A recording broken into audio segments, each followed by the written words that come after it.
Against the gods अर्थात देवताओं के विरुद्ध। अध्याय 96 से 100। नमस्कार।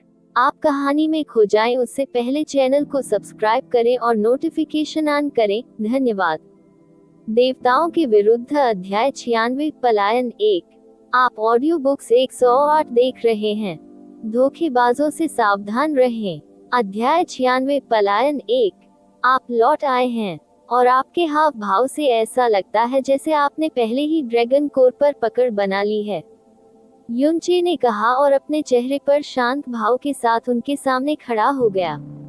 लेकिन जियो तियानान और जियो बेकाओ चाहे कुछ भी हो, शांत नहीं रह सकते थे। जियो तियानन ने उत्साहपूर्वक कहा, सीनियर ने पहले जो महसूस किया था वह उम्मीद के अनुरूप था और इसमें जरा भी गलती नहीं हुई थी। ब्लैक मून मर्चेंट गिल्ड के पास वास्तव में एक ड्रैगन कोर था और इसकी गुणवत्ता सम्राट प्रोफाउंड तक भी पहुंच गई थी।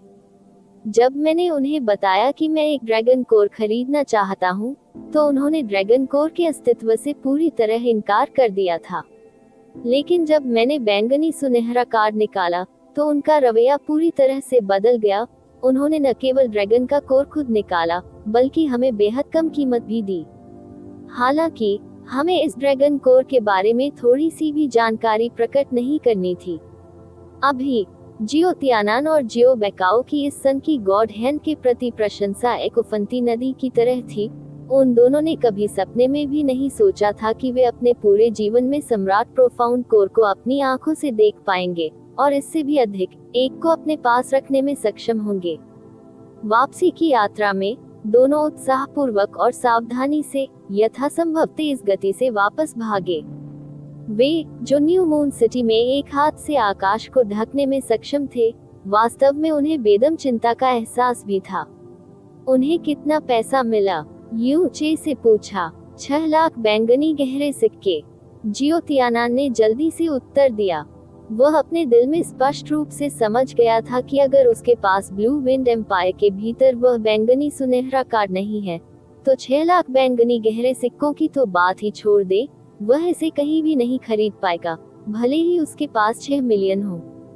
बैंगनी गहरे सिक्के, भले ही इसने शाखा संप्रदाय के पास मौजूद सभी उपलब्ध धनराशि को लगभग पूरी तरह से खाली कर दिया, फिर भी उन्हें लगा कि यह एक जबरदस्त सौदा था। युनचे की भौहें अनियंत्रित रूप से 2 बार कांपी। ये ब्लैक मून मर्चेंट गिल्ड बहुत दुष्ट है। मेरे हाथों से इसे 50,000 में खरीदने के बाद उन्होंने वास्तव में इसे 6 लाख में बेच दिया। और इन दोनों के तरीके को देखते हुए ये कीमत इतनी सस्ती थी कि यह लगभग मुफ्त थी। मुझे ड्रैगन कोर दो ताकि मैं इसे देख सकूं। बोलना समाप्त करने के बाद युनचे को वह गहरा कोर मिला जो जियो तियानान ने उसे सौंपा था। कुछ देर तक उसकी जांच करने का नाटक किया और सिर हिलाते हुए बोला, ये निश्चित रूप से एक सम्राट ड्रैगन प्रोफाउंड कोर है और एक वयस्क वाला का ड्रैगन कोर भी है, ड्रैगन जिसे उस समय 2 महीने के भीतर हासिल कर लिया गया था। बहुत अच्छा। इस सम्राट ड्रैगन प्रोफाउंड कोर के साथ जियो लुओचेन की गहरी ताकत को उसकी गहरी नसों की रिकवरी के बाद सीधे पृथ्वी प्रोफाउंड दायरे तक पहुंचने देना आसान होगा। जियो तियानन बहुत खुश था। केवल 6 लाख बैंगनी गहन सिक्कों के साथ पृथ्वी गहन क्षेत्र की 16 वर्षीय प्रतिभा का निर्माण करना, जो इतिहास में कभी अस्तित्व में नहीं था। इस दुनिया में इससे सस्ता कोई सौदा नहीं था। यू चे ने इस ड्रैगन कोर को जियो तियानान को लौटा दिया और उकसाया, इसे सावधानी पूर्वक हिरासत में रखें, किसी को भी इसके अस्तित्व के बारे में पता न चलने दें, अन्यथा पापरहित मनुष्य खजाना पकड़ कर पापी हो जाता है। इस ब्लू विंड एम्पायर के सभी संप्रदाय कुछ क्षमता के साथ संभवतः आएंगे। आपका मुख्य संप्रदाय इससे भी अधिक पहली सूचना पर इसे लेने आएगा। हाँ, हम निश्चित रूप से इसे किसी को भी लीक नहीं करेंगे। जियो तियानन को स्वाभाविक रूप से पता था कि अगर ऐसा हुआ तो कितना मुश्किल होगा। कुछ देर तक इस पर विचार करने के बाद उन्होंने जांच की, लेकिन इस सम्राट प्रोफाउंड ड्रैगन कोर की आभा बहुत असाधारण है। अगर किसी विशेषज्ञ की नजर इस पर पड़ जाए तो दूर से भी इसकी नजर से बचना मुश्किल होगा। अनुचित देरी से परेशानी हो सकती है, इसलिए मुझे आश्चर्य है कि क्या सीनियर के लिए, लुओचेन के लिए शुरुआत करना संभव है। गलती। युनचे ने जोर से देखा और फिर थोड़ी देर बाद सिर हिलाया। अनुचित देरी परेशानी ला सकती है। आप सही हैं। बहुत अच्छा, तो गहरी नसों को बहाल करने का मामला तय समय से पहले किया जाएगा और कल से शुरू होगा। लेकिन जब तुरंत कोई सफलता हासिल करनी हो तो महज एम्परर प्रोफाउंड ड्रैगन कोर अभी भी अपर्याप्त है। इसके लिए कुछ अन्य विशेष सामग्रियों की भी आवश्यकता होती है, और ये विशेष सामग्रियां आपके संप्रदाय के खजाने में नहीं मिलती हैं। हालांकि काला चंद्रमा मर्चेंट गिल्ड के पास स्टॉक में कुछ होना चाहिए। इस बारे में कैसा है? जियोसेक्ट मास्टर, मुझे ब्लैक मून मर्चेंट गिल्ड में लाने के लिए एक व्यक्ति को भेजें। इस प्रकार की विधि जो स्वर्ग का विरोध कर सकती है, उसके लिए आवश्यक सामग्रियों के प्रकार में बेहद सख्त है, इसलिए मुझे व्यक्तिगत रूप से यात्रा स्वयं करनी होगी। जियो तियानान का दिल उत्साह से भर गया क्योंकि उसने तुरंत उत्तर दिया, ठीक है, मैं व्यक्तिगत रूप से इस यात्रा पर सीनियर के साथ जाऊंगा। मेरे यहाँ रहते हुए न्यू मून सिटी में ऐसा कोई भी नहीं होगा जो सीनियर के सिर पर एक भी बाल को चोट पहुंचाने में सक्षम होगा। नहीं, आपका जाना अनुचित है। युनचे ने अपना सिर हिलाया और हल्के से कहा, अपने संप्रदाय के गुरु के रूप में, यदि आप व्यक्तिगत रूप से मुझे अपने साथ लाते हैं, तो दूसरों को मेरी पहचान के बारे में आश्चर्यचकित करना मुश्किल है। यहाँ आने से पहले मैंने सभी दिशाओं की यात्रा की, इसलिए इससे कोई फर्क नहीं पड़ता कि दूसरों को मेरी पहचान के बारे में पता था या नहीं। हालांकि अगर मैं अपने पोते लुओचेंग की चोटों का इलाज करने के लिए यहाँ रहना चाहता हूँ, तो मुझे निश्चित रूप से दूसरों को मेरे यहाँ होने के बारे में पता नहीं चलना चाहिए। जियो संप्रदाय मास्टर, मेरे साथ जाने के लिए एक भरोसेमंद व्यक्ति को नियुक्त करें जो किसी भी प्रकार का संदेह न पैदा करे। यह अभी भी सीनियर ही हैं जिन्होंने इस पर पूरी तरह से विचार किया है। जियो तियानान का मानना था कि यूचे के गहन शब्द सही थे। कुछ देर तक इसके बारे में सोचने के बाद उन्होंने आगे कहा, फिर मैं ज़हे को सीनियर के साथ जाने के लिए कहूँगा। हालांकि ज़हे उस उम्र में है, वह पहले ही आत्मा के गहन क्षेत्र में प्रवेश कर चुका है। भले ही कुछ अप्रत्याशित घटित हो, वह निश्चित रूप से सीनियर की पूरी तरह से रक्षा करने में सक्षम होंगे। जल्द ही जियो ज़हे को बुलाया गया और वही ऊंचे को पहाड़ से नीचे ले गया। New moon profound palace. Yunche पहले ही 3 दिनों के लिए गायब हो चुका था। हालांकि युनचे ने अपने प्रस्थान पर एक संक्षिप्त नोट छोड़ा था, इसलिए ज़िया युवानबा को उसके बारे में चिंता करने की जरूरत नहीं थी। ज़िया युवानबा संभवतः कैसे चिंता नहीं कर सकती थी। इन पिछले 3 दिनों में उसने इस न्यू मून सिटी के भीतर हर जगह देखा, फिर भी उसे अपनी उपस्थिति का जरा भी निशान नहीं मिला। वहाँ एक भी व्यक्ति ऐसा नहीं था जिसने उसे देखा हो। वास्तव में लेन जुएरो की चिंता ज़िया युवानबा के समान स्तर पर थी। उसने उसके साथ पूरे न्यू मून शहर में इधर उधर खोजबीन की थी। इस दिन तक वह अब और इंतजार नहीं कर सकती थी। मुझे जियो संप्रदाय की यात्रा अवश्य करनी चाहिए। इतने दिनों तक पूछने के बाद भी न्यू मून सिटी में एक भी व्यक्ति ने उसे नहीं देखा। ये बहुत अजीब है। मुझे संदेह है कि जियो संप्रदाय ने उसे चुपचाप पकड़ लिया होगा। यह मूलतः एकमात्र संभावित घटना है जो घटित हो सकती थी। लेन जुएरो ने दावा किया कि उसका चेहरा कांप रहा था। किनवयो ने आह भरते हुए कहा, हाँ, मुझे भी विश्वास है कि यही मामला है। लेकिन सबसे पहले हमारे पास कोई सबूत नहीं है। दूसरे 3-4 दिन हो गए चूंकि उसने जियो लुओचेंग को अपंग कर दिया था। जियान तियानान उससे बेहद नफरत करता था। यदि वह उसी समय उसके हाथ में पड़ गया होता तो उसे पहले ही। लेन जुएरो ने अपने होंठ काटे और दृढ़ निश्चय के साथ उत्तर दिया, यदि मर गया तो मुझे लाश अवश्य देखनी चाहिए। यदि जीवित है तो मुझे उस व्यक्ति को अवश्य देखना चाहिए। यदि वह अभी भी जीवित है तो मुझे उसे वापस लाने के लिए किसी भी संभावित तरीके के बारे में सोचना चाहिए।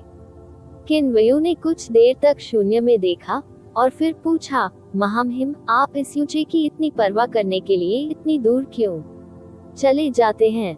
यह उल्लेख करने की आवश्यकता नहीं है कि आपके और उसके बीच केवल 1 दिन का संपर्क था।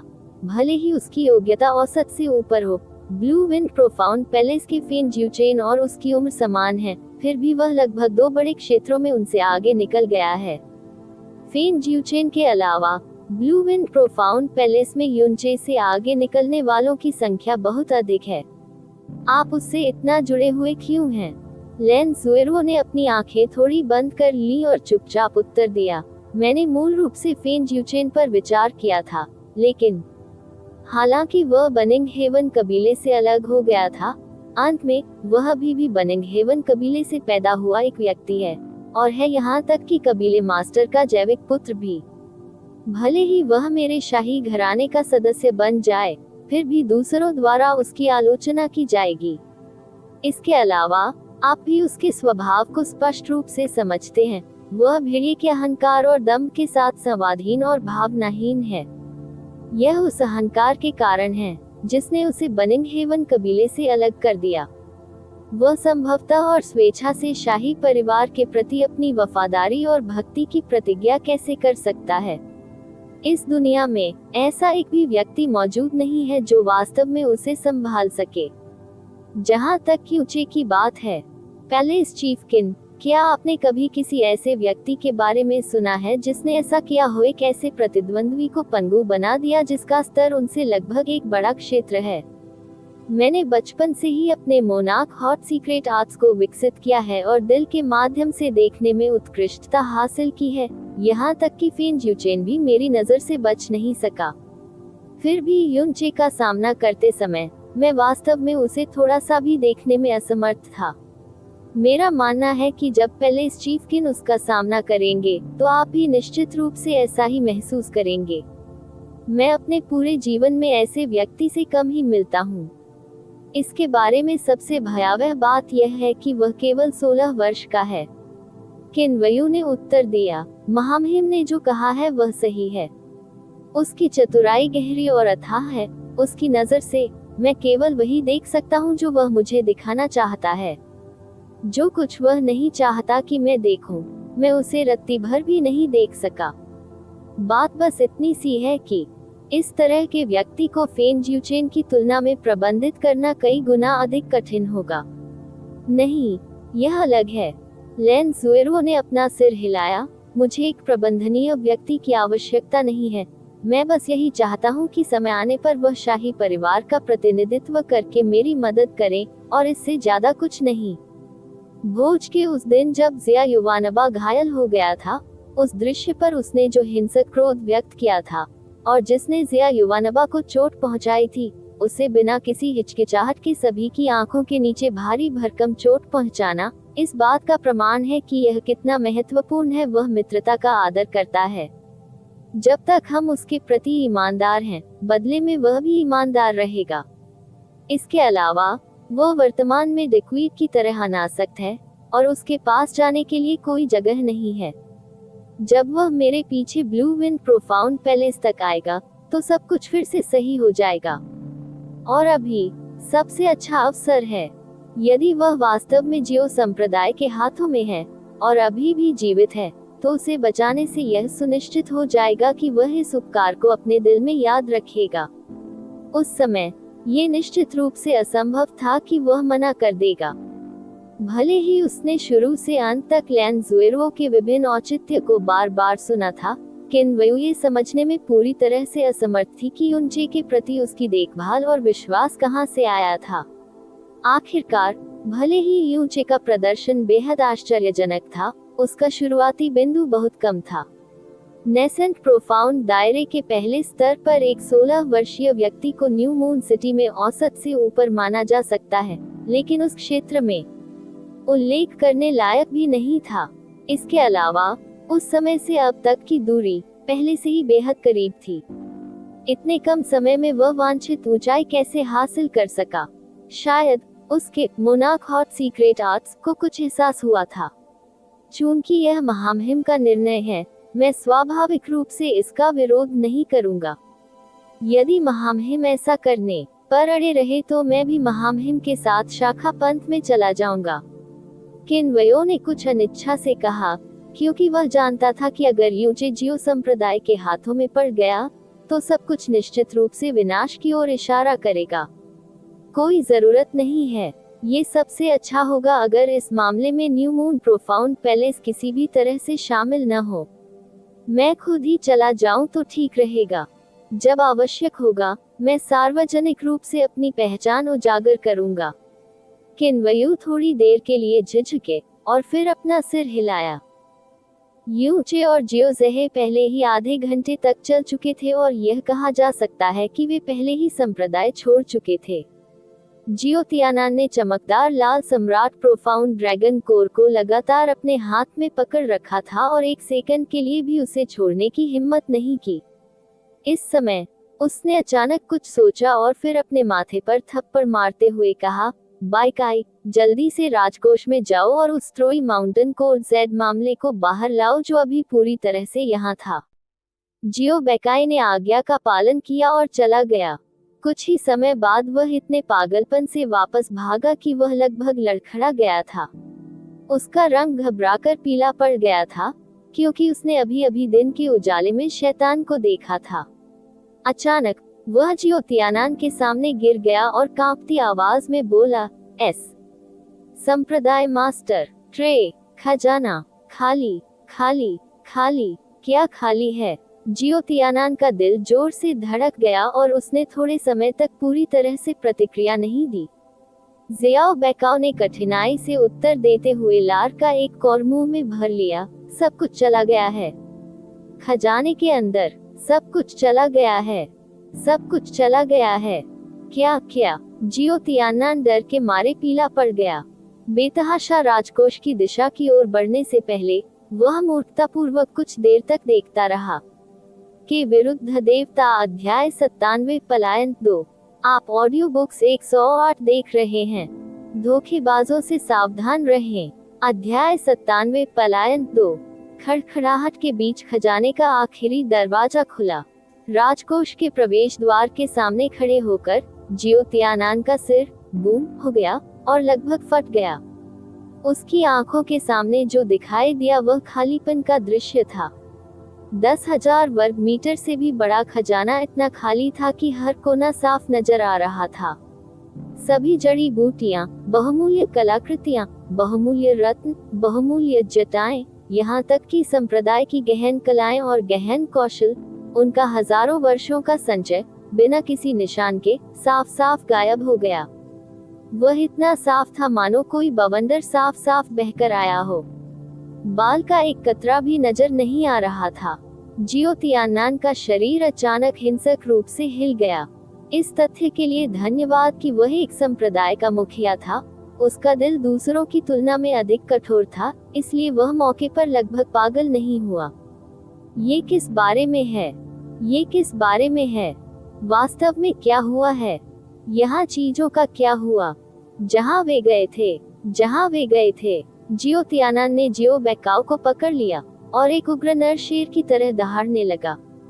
मैं नहीं जानता, मैं नहीं जानता। जियो बेकाओ ने घबराकर अपना सिर हिलाया क्योंकि उसकी अभिव्यक्ति अत्यधिक भय से भरी हुई थी।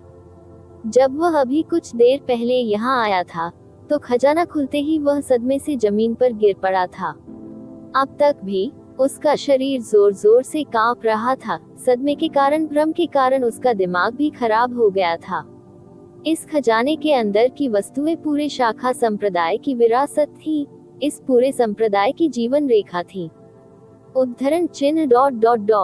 मैंने गार्ड से पूछा, आज ही केवल हुआंगफू वह पहले आया था, इसके अलावा वह पूरे 4 घंटे अंदर रहा। हुआंगफू, वह। जियो तियानान अचानक शब्दों के लिए स्तब्ध रह गया।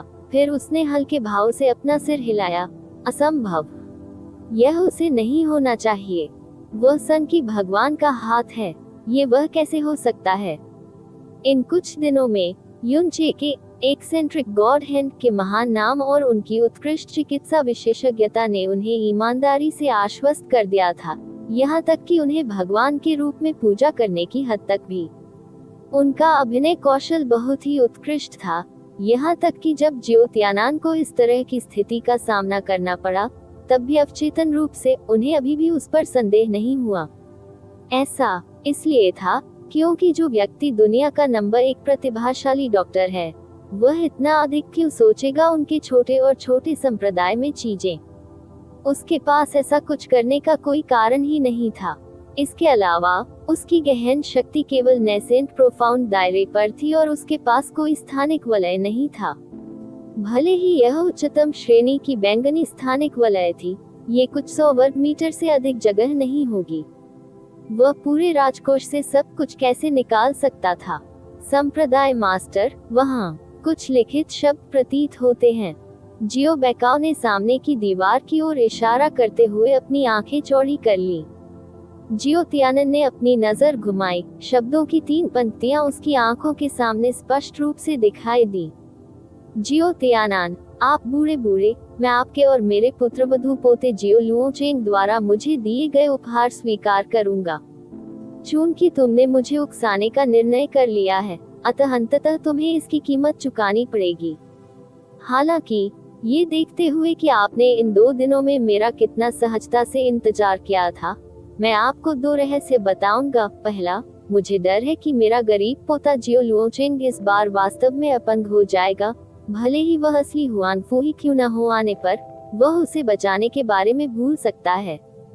जहां तक दूसरे का सवाल है, वह एम्परर प्रोफाउंड ड्रैगन कोर नकली है। हा हा हा हा हा। शब्दों की 3 पंक्तियों के नीचे एक बहुत बड़ा नाम लिखा हुआ था। आपके दादाजी यूचे। ये सही है। यूनचे ने सीधे अपने नाम पर हस्ताक्षर किए। दरअसल अगर उसने ये नाम नहीं छोड़ा होता तो जियो तियानन इसे कभी भी अपने साथ नहीं जोड़ता। हालांकि उसने इसे वहीं छोड़ दिया। यह एक प्रकार का अहंकार था, एक प्रकार का आत्मविश्वास और दम्भ था, और इससे भी अधिक एक प्रकार का अपमान था। मैं निश्चित रूप से चाहता हूँ कि आप लोग जाने कि आपको इस प्रकार का कष्ट किसने दिया। तो तुम लोगों को पता चल जाएगा कि तुमने किसे नाराज किया है। मैं आपके प्रतिशोध से नहीं डरता। बदला लेना चाहते हो, जैसे चाहो आओ। जियो तियानन का शरीर जोर से हिल गया और उसके चेहरे का रंग बिल्कुल पीला पड़ गया। उसके अत्यधिक क्रोध के कारण खून का एक कौर तेजी से ऊपर की ओर आया और उसके मुंह से बेतहाशा बाहर निकला और उसका पूरा शरीर पीछे की ओर ढह गया। संप्रदाय के 1000 वर्ष का संचय एक क्षण में नष्ट हो गया। ऐसे कौन संभाल सकता था वार? संप्रदाय गुरु। जियो बेकाओ ने दुख की चीख निकाली और जल्दी से गिरे हुए जियो तियानन को सहारा दिया। जियो तियानन मौके पर बेहोश नहीं हुआ था, लेकिन उसके चेहरे का रंग पहले ही उड़ चुका था। उसकी आंखें स्थिर हो गईं और उसके मुंह से कर्कश आवाज में बड़बड़ाने लगा, असंभव, असंभव, असंभव। उसने पहले कभी यूचे की शक्ल नहीं देखी थी, लेकिन वह जानता था कि वह केवल 16 साल का युवा था। चाहे कुछ भी हो, वह एक 16 वर्षीय युवा को उस जीनियस डॉक्टर से नहीं जोड़ सका जो पिछले 3-4 दिनों से संप्रदाय में रुका था। वह उत्कृष्ट चिकित्सा विशेषज्ञता और राय, उनका साधु स्वभाव, उनकी निगाहें मानो सांसारिक दुनिया से मोह भंग कर चुकी हो, ये संभवतः किसी 16 साल के बच्चे की कैसे हो सकती हैं। यदि यह एक भेष था, तो वह एक पृथ्वी गहन क्षेत्र अभ्यासकर्ता, नवजात गहन क्षेत्र के कमजोर व्यक्ति के भेष को कैसे नहीं देख सकता था। वह ये समझने में और भी असमर्थ था कि इस विशाल खजाने से सब कुछ दूर ले जाने के लिए वह कौन सा तरीका अपनाता है। संप्रदाय की 1000 साल पुरानी विरासत तुरंत खाली हो गई। इस तरह के झटके ने उसके मनोवैज्ञानिक अवरोध को पूरी तरह से तोड़ दिया था, जिससे वह एक दुर्स्वप्न में पड़ गया था। यह विश्वास करने में असमर्थ कि यह सब सच था। केवल 3 शब्द लगातार उसके दिमाग में दोहराए गए, असंभव, असंभव, असंभव। यूचे, वही जिसने यंग सेक्ट मास्टर को घायल किया था। जियो बेकाओ ने जियो तियानन के शरीर को सहारा दिया, अपने दांत पीस लिए और कहा, संप्रदाय मास्टर, शांत हो जाओ। अब हमें जो करने की जरूरत है वह है शांत होना। वह हुआनफू संभवतः छद्मवेश में यूनचे ही है। उसने हमसे बदला लेने के लिए ही इतने दिनों की योजना बनाई थी। हालांकि वह ज्यादा दूर तक नहीं गया होगा। फिलहाल उन्हें बहुत पहले ही संप्रदाय छोड़ देना चाहिए था। उसने कभी नहीं सोचा होगा कि हम इतनी तेजी से राजकोष में चले जाएंगे। ज़हे अभी भी उसके साथ है। जल्दी से, ध्वनि। ट्रांसमिशन तावीज का उपयोग करें और जहे को युनचे को तुरंत पकड़ने के लिए सूचित करें। राजकोष में मौजूद वस्तुएं अभी भी पूरी तरह से पुनर्प्राप्त की जा सकती हैं। जियो बेकाओ के शब्दों के कारण जियो तियानान अपनी समाधि से जाग जाता है। उसने तुरंत एक ध्वनि ट्रांसमिशन तावीज निकाला और जियो जहे के ध्वनि ट्रांसमिशन इम्प्रिंट पर ताला लगा दिया। जैसा कि जियो बेकाओ ने उम्मीद की थी, यूचे और जियो जहे ने वास्तव में संप्रदाय छोड़ दिया था और वे बहुत दूर नहीं थे। हालांकि वहां पहुंचकर यूचे ने अपने कदम रोक दिए और जियो जहे से उदासीन भाव से कहा, ये ठीक है, अब मेरे साथ जाने की कोई आवश्यकता नहीं है। ये ठीक है अगर तुम यही मेरा इंतजार करो, मैं स्वयं ब्लैक मून मर्चेंट गिल्ड के लिए प्रस्थान करूंगा। जियो जहे चौंका और हैरान होकर पूछा, लेकिन ब्लैक मून मर्चेंट गिल्ड से अभी भी काफी दूरी है। सैक मास्टर ने मुझे सीनियर की सुरक्षा का ध्यान रखने के लिए बार बार निर्देश दिया था। हम्फ, युनचे ने अधीरता के साथ ठंडे स्वर में कहा, ब्लैक मून मर्चेंट गिल्ड में जाने से पहले मुझे अभी भी कुछ निजी मामलों में भाग लेना है, इसलिए मुझे अनुसरण करने की आवश्यकता नहीं है। आप बस यही इंतजार कर सकते हैं। जीनियस डॉक्टर को एक अप्रिय अभिव्यक्ति प्रकट करते देखकर जियो जहे का दिल पसीज गया और उसने मामले पर बने रहने की हिम्मत नहीं की और उसने तुरंत उत्तर दिया, चूंकि यह सीनियर का आदेश है, जूनियर बस यही इंतजार करेगा। इस समय उसे लगा कि उसके ध्वनि संचरण पत्थर से एक ऊर्जा तरंग निकल रही है। लंबी दूरी तक ध्वनि संचरण प्राप्त करने के लिए हर बार एक ध्वनि संचरण तावीज का उपयोग किया जाता है। ध्वनि संचरण तावीज में एक छोटे पैमाने पर ध्वनि संचरण संरचना छिपी हुई थी। भले ही यह निम्नतम श्रेणी का हो, लेकिन ध्वनि 5 किलोमीटर के भीतर प्रसारित की जा सकती थी और इसकी कीमत भी बहुत अधिक थी। जहां तक उच्च श्रेणी के ध्वनि संचरण तावीजों की बात है जो 1000 किलोमीटर से अधिक तक पहुंच सकते थे, उनकी कीमतें और भी अधिक थीं। यही कारण है कि आमतौर पर कोई भी ध्वनि ट्रांसमिशन तावीज का उपयोग तब तक सहन नहीं करेगा जब तक कि यह बहुत महत्वपूर्ण न हो। जियो जहे ने जल्दी से साउंड ट्रांसमिशन जेड निकाला। जियो तियानान की गरजती दहाड़ तुरंत उसके दिमाग में फैल गई और इससे वह तुरंत डर से पीला पड़ गया क्योंकि उसने अनजाने में अपने होठों से एक चिंताजनक चीख निकाली। क्या? मूल रूप से इस बार जियो संप्रदाय की शाखा संप्रदाय का प्रतिशोध और लूटपाट मूल रूप से उनकी योजना के अनुसार निर्दोष और बिल्कुल सुरक्षित माना जाता था। इसके निष्पादन के बीच में ये बिना किसी रुकावट के सुचारू रूप से आगे बढ़ता रहा। उनकी योजना के अनुसार इसे आज समाप्त होना था। वे एक व्यक्ति को लाने वाले थे, उसे संप्रदाय से बाहर भेजने का कोई महत्व नहीं है। उसके बाद वह खुद ही जाने का बहाना ढूंढ लेगा, अपनी छुट्टी को इतना साफ कर लेगा कि जियोसेक्ट उसे कहीं भी नहीं ढूंढ पाएगा। फिर उसने ये खबर फैलाने की योजना बनाई कि जियो संप्रदाय ने हर जगह एक सम्राट प्रोफाउंड ड्रैगन कोर प्राप्त किया है। यदि ऐसा हुआ तो यह उन अनगिनत लोगों को सचेत कर देगा जो इस सम्राट प्रोफाउंड ड्रैगन कोर की चाहत रखते थे, और वे सभी हजारों मील दूर से दस्तक देंगे। जब वह समय आएगा तो पूरा संप्रदाय गहरे पानी और झुलसा देने वाली आग की खाई में गिर जाएगा। यदि उन्हें कई दिनों और रातों तक कभी शांति नहीं मिलती, तो उनके पास उससे बदला लेने के लिए अतिरिक्त ऊर्जा भी कैसे बचती। हालांकि कोई भी व्यक्ति कितना भी चतुर क्यों न हो, ये भविष्यवाणी करना असंभव होगा कि वह आगे क्या करेगा।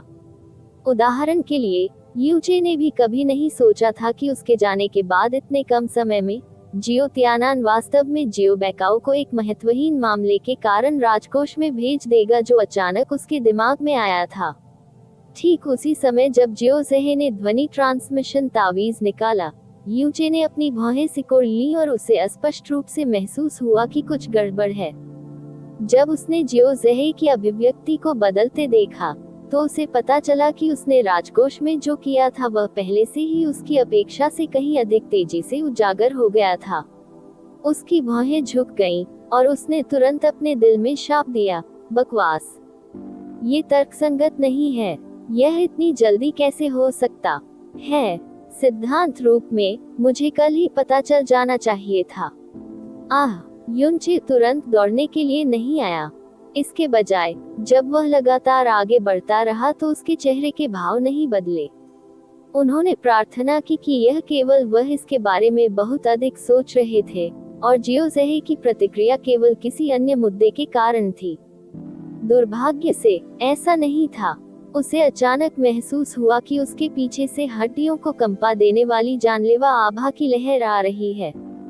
यूं चे, क्योंकि यह वास्तव में तुम ही हो, कमीने। अपना जीवन सौंप दो। यूं चे के कदम क्षण भर के लिए रुक गए। फिर बिना कुछ सोचे समझे वह अपनी सबसे तेज गति से आगे बढ़ गया। हालांकि जियोजेहे ने इसे पहले ही जोर से कहा था, फिर भी वह अपने दिल में वास्तव में परेशान महसूस कर रहा था। वह अपने सामने मौजूद जीनियस डॉक्टर को युनचे से नहीं जोड़ सका। लेकिन युनचे के दूर जाने के बाद जियोजेहे को तुरंत कोई संदेह नहीं रह गया। तूफान के समान प्रबल हत्या का इरादा लेकर उसने पीछा करना शुरू कर दिया। जैस्मीन, इस व्यक्ति की साधना किस स्तर पर है? आत्मा के गहन क्षेत्र का पहला स्तर। ईमेल संरक्षित $। आपको क्या लगता है कि मेरे उससे बचने की कितनी संभावना है? आप में और उसके बीच 2 बड़े दायरे का अंतर है। अगर यह राजकुमारी आपको मदद नहीं करती है, तो आपके भागने की संभावना 0 है। यदि यह राजकुमारी तुम्हें हाथ देगी, तो वह मर जाएगा, लेकिन यदि तुम अपने शरीर का सारा खून इस्तेमाल करोगे, तो इस राजकुमारी में भी 90% मरने का मौका है। जैस्मीन ने धीमी आवाज में जवाब दिया। उद्धरण चिन्ह ... उद्धरण चिन्ह। यूचे ने अपने दिल में जियो तियानान के पूर्वजों की सभी 18 पीढ़ियों के प्रति सम्मान व्यक्त किया। आपने सम्राट प्रोफाउंड ड्रैगन कोर के आसपास क्यों नहीं खेला, जिसे आपने अभी अभी जियो बैकाओ के साथ खरीदा था, बजाय इसके कि आप अपने मदरकिंग खजाने में भाग जाएं? छोटे कमीने, देखते हैं तुम कहां भागोगे। जियोजेहे की दुर्भावनापूर्ण आवाज पीछे से आई। स्पिरिट प्रोफाउंड रियलम की खेती के साथ उसे पकड़ना, जो नेसेंट प्रोफाउंड रियल था, इतना आसान था कि इसमें मुश्किल से ही कोई प्रयास करना पड़ा। समय की कुछ ही सांसों में वह पहले ही उनके बीच की आधी से अधिक दूरी को बंद कर चुका था, और समय की कुछ और सांसें उसे पकड़ने के लिए पर्याप्त थीं।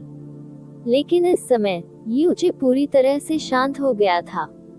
जैसे ही उसका दाहिना हाथ उसके बाएं हाथ पर गया, एक भारी पिचकाली धातु की गेंद उसके हाथ में आ गई। उसने अपनी गहन ऊर्जा का उपयोग करके बाहरी आवरण को सावधानी पूर्वक तोड़ दिया, अचानक अपने शरीर को मोड़ दिया और उसे अपने पीछे फेंक दिया। आकाशीय कंपन बम। एक लोहे की गेंद अचानक उसके चेहरे की ओर ऐसी गति से उड़ी जो बहुत तेज नहीं मानी जाती थी। यदि यह कोई और होता, तो आधे से अधिक लोग इसे तिरस्कार के साथ थप्पड़ मार देते। हालांकि जियोजेहे अलग था। वह स्काई ट्रेमर बम के बारे में जानता था, और वह ऐसा व्यक्ति था जिसने व्यक्तिगत रूप से इसकी शक्ति देखी थी। अपनी आंखों की पुतलियों के सिकुड़ने के दौरान उसने अचानक अपना शरीर नीचे कर लिया और बेहद भद्दी मुद्रा से उसे चकमा दे दिया।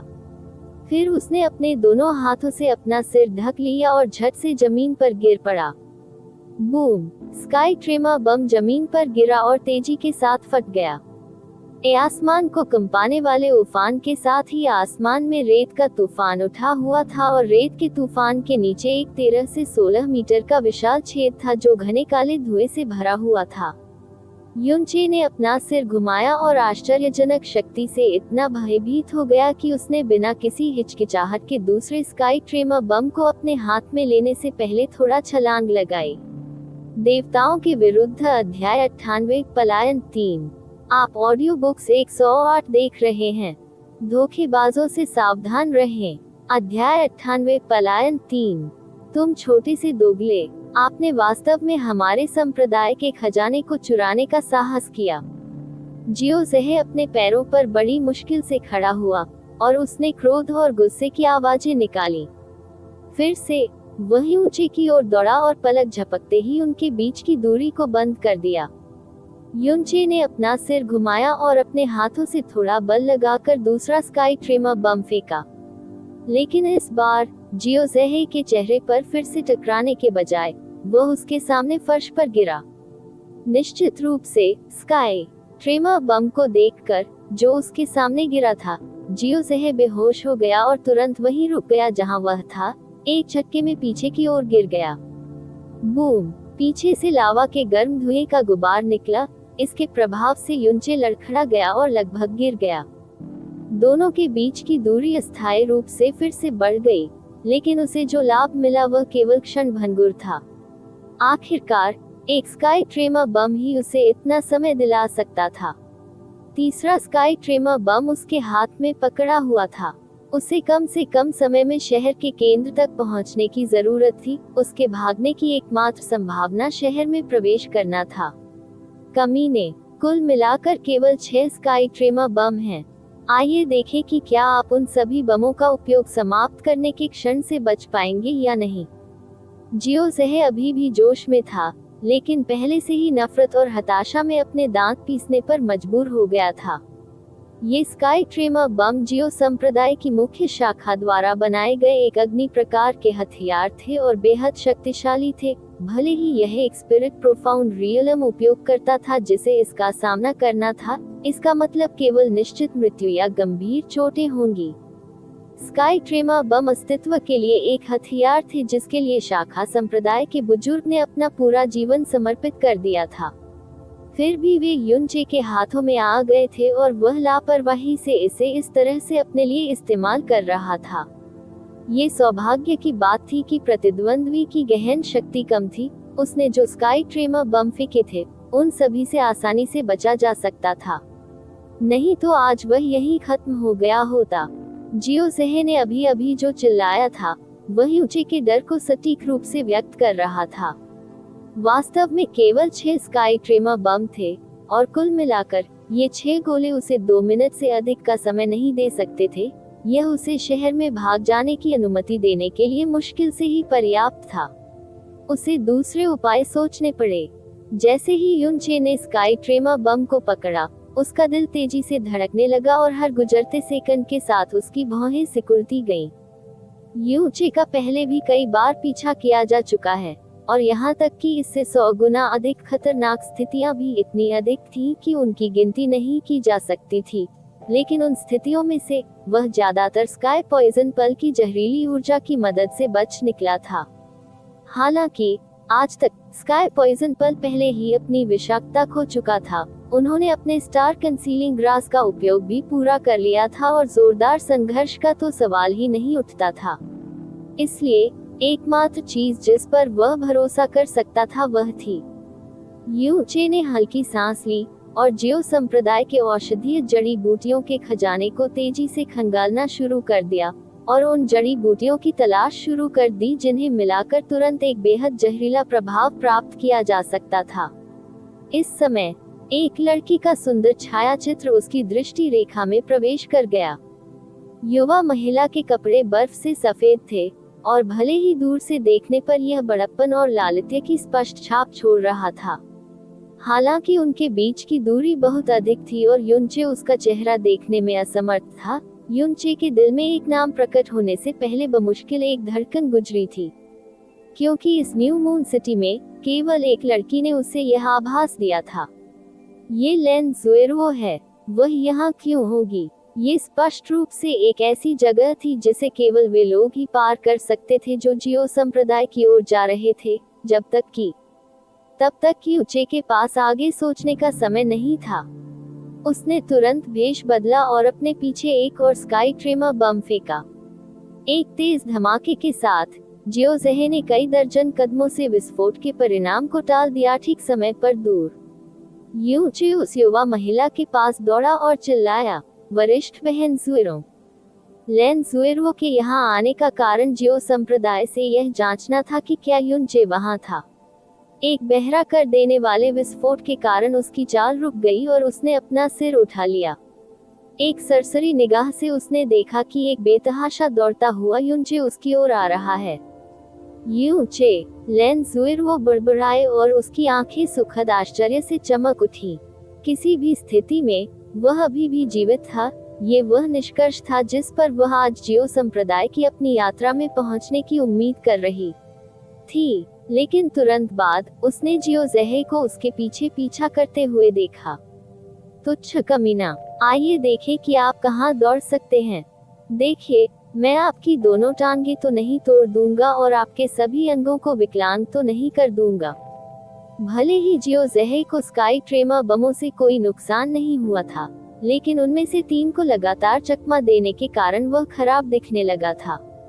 सिर से पांव तक कालिक से लथपथ, उसकी दहाड़ में भी क्रोध और हल्की सी छिपी हुई शर्मिंदगी के संकेत झलक रहे थे। एक पल में लेंजुएरो को समझ आ गया कि क्या हुआ था। आगे सोचने के लिए पर्याप्त समय नहीं होने पर उसने अपनी भौहें सिकुड़ ली और उत्सुकता से पुकारा, जूनियर ब्रदर युन, जल्दी से यहाँ आओ जहाँ मैं हूँ। बोलते बोलते उसने अपना दाहिना हाथ आगे बढ़ाया। अचानक उसके हाथ के पिछले हिस्से पर एक बर्फ की सफेद छाप चमक उठी। छोटी बर्फ, बाहर आओ। उसके नर्म रोने के जवाब में उसके हाथ के पिछले हिस्से पर छाप प्रकाश के साथ फूट पड़ी और उसके साथ एक तेज चीख थी जो स्वर्ग से आती हुई प्रतीत हुई। उसके सामने सफेद रोशनी से एक विशालकाय स्नो ईगल निकला, एक अनुबंधित गहरा जानवर। लेंजुएरो के पास अचानक प्रकट हुए विशाल स्नो ईगल को देखकर युनचे का दिल आश्चर्य की स्थिति में आ गया। साथ ही उसका हृदय भी सुखद आश्चर्य से उमड़ उठा। जैसे ही उसने अपने दांत भींचे और लेंजुएरो की ओर पहुंचा, उसके कदम कुछ हद तक और भी तेज हो गए। लेंजुएरो विशाल स्नो ईगल की पीठ के ऊपर कूद गई और उसके पतले बर्फीले हाथ ने युनचे की फैली हुई हथेली को पकड़ लिया और अंततः उसे स्नो ईगल की पीठ पर खींच लिया। विशाल स्नो ईगल ने दोनों पंख फड़फड़ाए और पक्षियों की लंबी चीख के बीच आकाश में उड़ गया। वह बिजली की तरह आकाश की ओर दौड़ा और फिर पलक झपकते ही आकाश में एक कण से अधिक नहीं रह गया। जीवन और मृत्यु का संकट अप्रत्याशित रूप से टल गया। स्नो ईगल की उड़ने की गति बेहद तेज थी। हवा उसके कानों के पास से गुजरी और ठंडी हवा जो उसके सीने में घुसी, उसकी घुटन को और भी अधिक बढ़ा दिया। ये केवल तभी था जब स्नो ईगल की उड़ान स्थिर हो गई थी। वह स्थिति के अनुकूल होने में सक्षम था। एक लंबी सांस लेने के बाद उसने अपनी आंखें खोली और देखा कि लेंजुएरो, जो उसके सामने बैठा था, एक फीकी मुस्कान के साथ उसे घूर रहा था। तभी युनचे को याद आया कि उसने अभी भी एक बहुत ही अप्रिय वस्त्र पहना हुआ है। फिर भी उसके चेहरे के हाव भाव में जरा भी बदलाव नहीं आया। इसके बजाय वो खुशी से हंसा। वरिष्ठ बहन, क्या आपको अचानक पता चला कि कपड़े चाहे कितने भी कच्चे क्यों न हो, जब तक मैं इसे पहनता हूँ तब तक इसमें एक निश्चित स्वभाव होगा। लेंजुएरो थोड़ा चौंका, लेकिन न चाहते हुए भी हंसा। उसकी हंसी की अभिव्यक्ति सैकड़ों खिले हुए फूलों की तरह दीप्तिमान थी। आखिरकार यह वास्तव में जूनियर ब्रदर युन है। लगभग अपनी जान गंवाने के बाद भी खुद की प्रशंसा करना न भूलें। हाँ, अभी कुछ ही देर पहले मेरी जान लगभग चली गई थी। युनचे ने अपना माथा रगड़ा और कुछ हद तक डर महसूस किया। यदि लेंजुएरो की अचानक उपस्थिति नहीं होती, तो उसके भागने की संभावना बेहद कम थी। जियो संप्रदाय के सामने का क्षेत्र बहुत विशाल था और भागने के दौरान उसे जो व्यर्थता का एहसास हुआ, उसने उसे आंसुओं के करीब ला दिया था। ये कहते हुए, वरिष्ठ बहन, आप इस जगह पर क्यों आए हैं? क्या आपको जियो संप्रदाय में कुछ करना है? युनचे ने पूछा। एमेन। लेंजुएरो ने हल्के से सिर हिलाया और उसकी मणि जैसी आंखें कई बार युनचे पर घूम गईं। ये सुनिश्चित करने के बाद कि उसे कहीं भी चोट नहीं लगी है, उसके चेहरे की अभिव्यक्ति अंततः शांत हो गई और उसकी दृष्टि और भी अधिक कोमल हो गई। 3 दिन पहले आपके अचानक गायब हो जाने के बाद युवानबा और मैं पूरे शहर में घूम रहे हैं, लेकिन कोई फायदा नहीं हुआ। तब मैंने सोचा कि तुम्हें जियो संप्रदाय ने चुपचाप अपहरण कर लिया होगा। यही वजह है कि मैं तुम्हारी तलाश में आया हूँ। युनचे क्षण भर के लिए सख्त हो गया। उसका हृदय एक अवर्णनीय भावना से उमड़ पड़ा क्योंकि उसके पास शब्द ही नहीं बचे थे। काफी देर के बाद वह यथासंभव धीरे से बोला, जियो संप्रदाय का ये प्रभाग न्यू मून सिटी में सबसे बड़ा है। आप जैसी लड़की के लिए अकेले आना, क्या आपने नहीं सोचा कि यह कितना खतरनाक होगा? आप मुझे केवल कुछ ही दिनों से जानते हैं, फिर भी आप मेरे प्रति इतने अच्छे क्यों होंगे? लेंजुएरो ने मुस्कुराते हुए धीरे से उत्तर दिया, मैंने आपको ये पहले भी बताया है। ऐसा इसलिए है क्योंकि मैं आपकी वरिष्ठ बहन हूँ। यू चे। इससे पहले लेनजुएरो ने वादा किया था कि उसके परिवार के सदस्य उसे 10 दिनों के भीतर सुरक्षित रूप से ब्लू विंड इंपीरियल सिटी में भेज देंगे ताकि जियो संप्रदाय द्वारा निस्संदेह उस पर आने वाली आसन परेशानियों से बचा जा सके। तभी से उसे हमेशा शक रहता था। इतना कुछ झेलने के बाद उसे निश्चित रूप से विश्वास नहीं होगा कि कोई उस व्यक्ति के साथ इतना अच्छा व्यवहार करेगा जिससे वह अपरिचित थी, बिना किसी तो क्या कारण के। यहाँ तक कि इस हद तक कि इतना बड़ा जोखिम लेने से वह खुद को बड़े खतरे में डाल सकती है या अपनी जान को भी खतरे में डाल सकती है। अब लेनजुएरो उसे ढूंढने के लिए अकेले ही जियो संप्रदाय में आ गया था और यहाँ तक कि उसे उस भारी खतरे से भी निकाला जिसमें वह था। इसने एकमात्र संभावना को मजबूत किया जो यूचे के दिल में थी। उसकी आंखों के सामने वरिष्ठ बहन जुएरो को पहली नजर में ही उससे प्यार हो गया होगा और एक बार फिर से मोहित हो गया।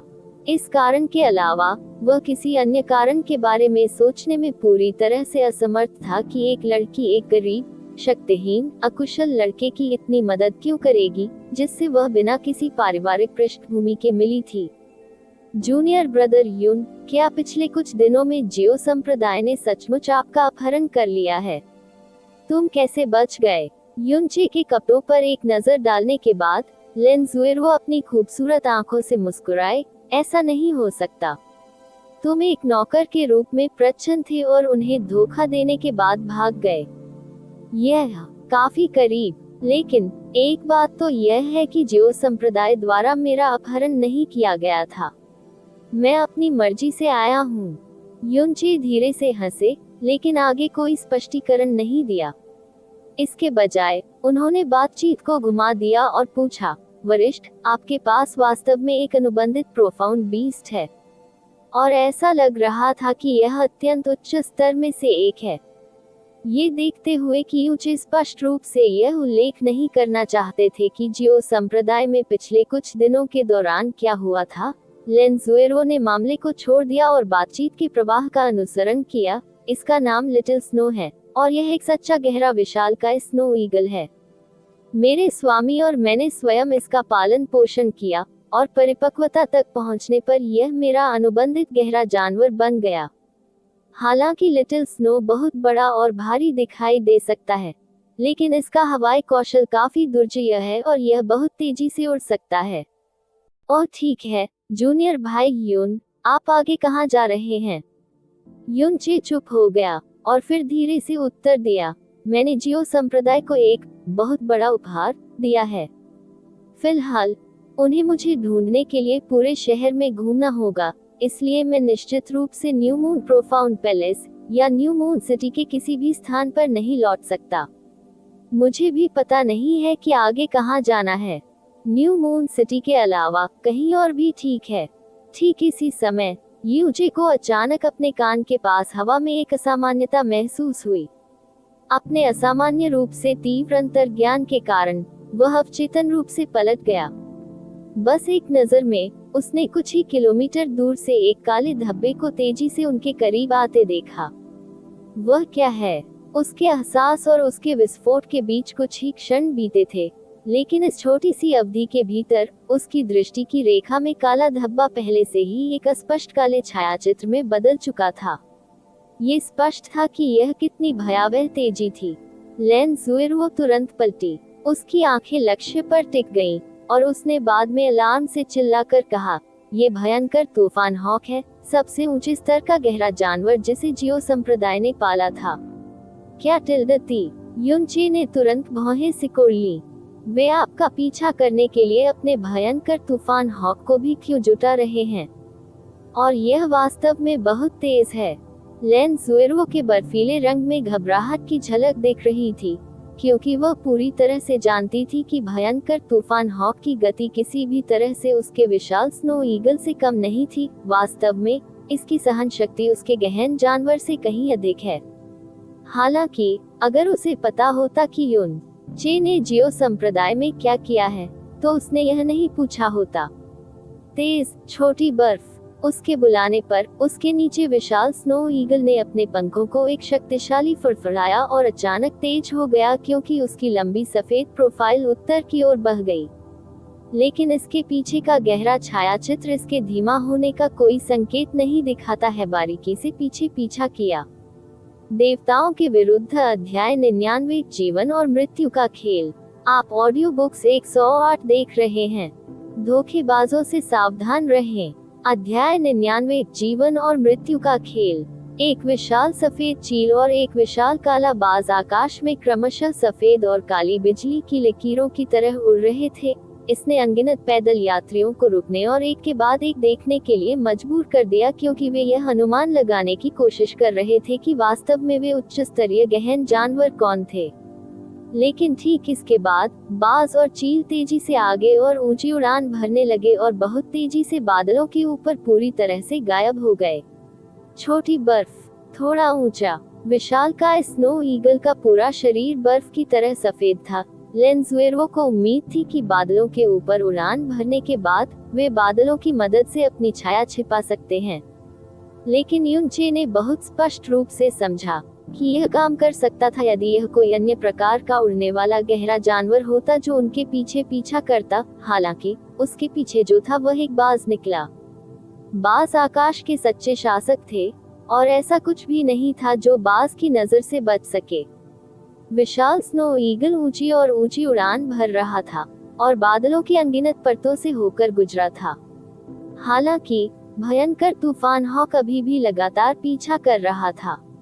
विशाल का स्नो ईगल बहुत ऊंची उड़ान भर सकता था जो 5000 मीटर की ऊंचाई तक पहुंचने के लिए पर्याप्त था। लेकिन उड़ान की ऊंचाई के मामले में इसकी तुलना बाजों से नहीं की जा सकती थी। एक साधारण वयस्क बाज पहले से ही 10,000 मीटर की ऊंचाई तक उड़ सकता है। स्पिरिट प्रोफाउंड रैंक वाले भयंकर तूफान बाज की तो बात ही छोड़ दें। सौभाग्य से उड़ान की गति के मामले में विशाल स्नो ईगल भयंकर तूफान हॉक से कमतर नहीं था। भले ही वह बहुत करीब से पीछे चल रहा था, लेकिन दूरी लगातार वही बनी रही। विशाल का स्नो ईगल के पास भयंकर तूफान हॉक को अपनी पूंछ से गिराने का कोई रास्ता नहीं था। लेकिन भयंकर तूफान हॉक भी जल्द ही विशाल स्नो ईगल को नहीं पकड़ सका। हालांकि विशाल का स्नो ईगल की रैंक आखिरकार भयंकर तूफान हॉक की तुलना में कम थी। भयंकर तूफान हॉक के लिए विशाल स्नो ईगल को पकड़ना केवल समय की बात थी। मुझे जो पता है उसके अनुसार इस भयंकर तूफान हॉक को कुछ साल पहले जियो संप्रदाय ने जीवित पकड़ लिया था।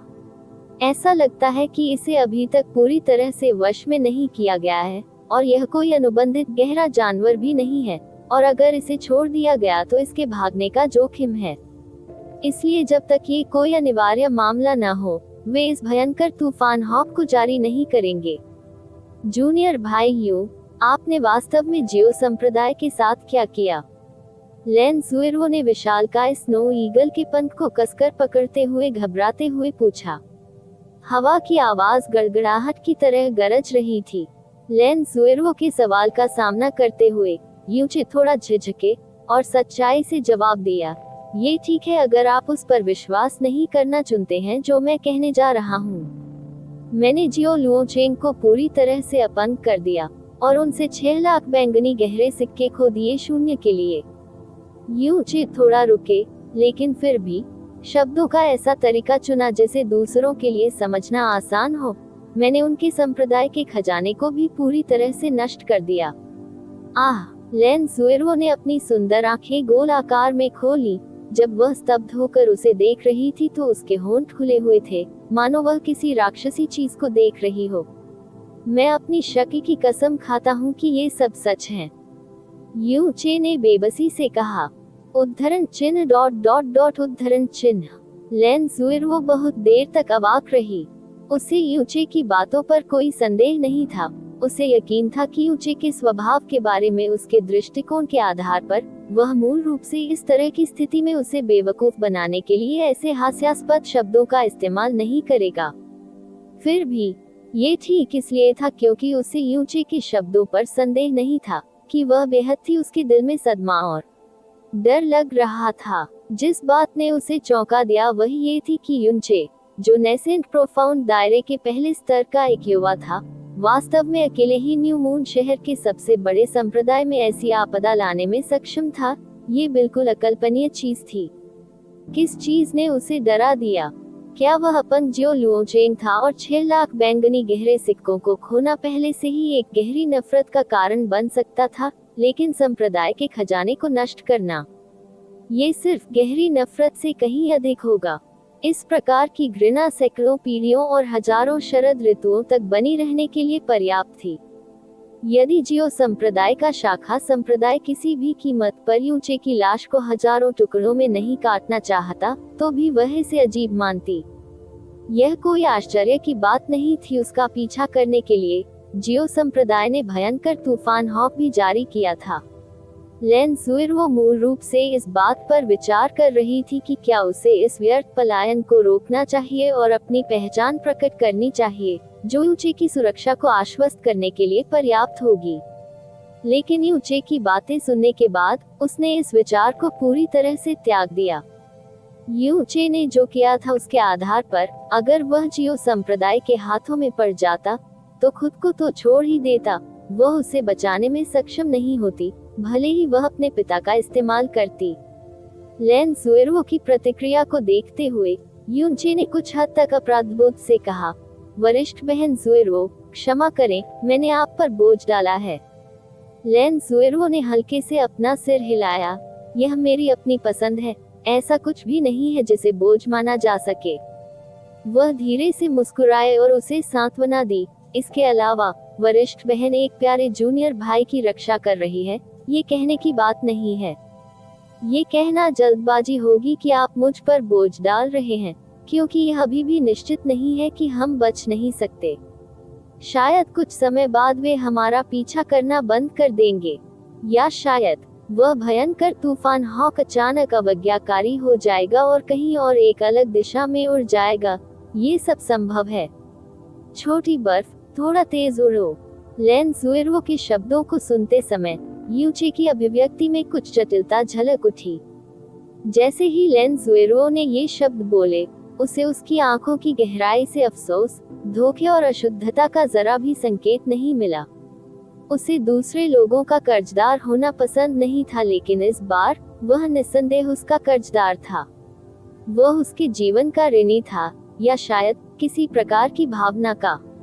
इसके बारे में बात करते हुए जूनियर भाई यून, आप वैसे भी जियो संप्रदाय में घुसपैठ करने में कैसे कामयाब रहे, और तुमने उन्हें इस हद तक कैसे तबाह कर दिया? क्या यह आपके लिए ठीक है, बताओ। स्वाभाविक रूप से लेन ज़ुइरुओ के दिल की वर्तमान स्थिति बहुत चिंताजनक थी। हालांकि जब वह बोल रही थी तो उसकी आंखों में अत्यंत शुद्ध जिज्ञासा प्रकट हुई और यूचे, जो मूल रूप से सब कुछ छिपाना चाहता था, मना करने में असमर्थ हो गया। उसने थोड़ा सोचा और उसे बताया, बहुत समय पहले मेरे पास एक मास्टर थे। मैंने मास्टर से कुछ चिकित्सा कौशल सीखे और उनमें भेष बदलने की कला भी शामिल थी। जियो लुओचेंग मेरे द्वारा गंभीर रूप से घायल हो गया था और संप्रदाय निश्चित रूप से शहर में हर जगह डॉक्टरों की खोज करेगा। इसलिए मैंने एक अधेड़ उम्र के डॉक्टर का भेष धारण किया और जियो संप्रदाय में घुसपैठ की।